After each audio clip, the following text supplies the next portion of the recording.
Alright guys, Sarge here, welcome to an unboxing video. As you can see from the box, this is a Magnum Research Desert Eagle box.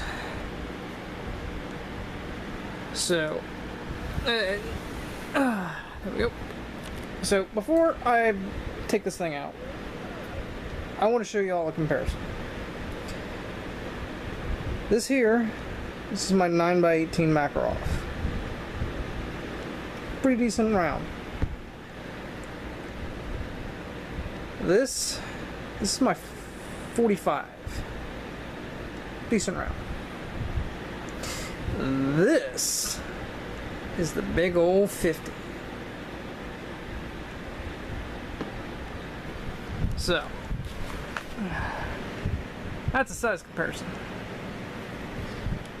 So, what we got? 45.9 leather.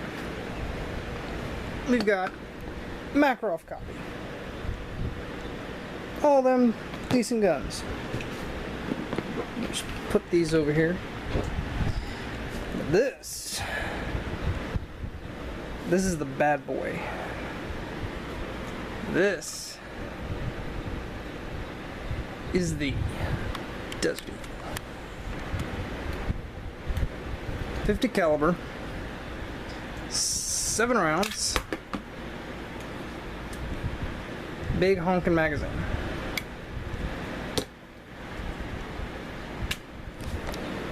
And a nice case. Let's see if I can cock this thing with one hand. I don't think I can.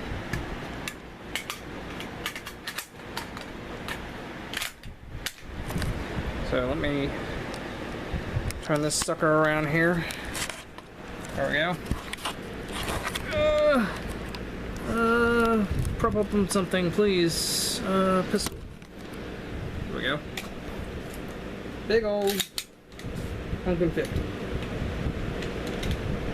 Planning on doing a range video soon. So, hope you guys enjoy it. Until the next range video, I've been Sarge. I'll see y'all later.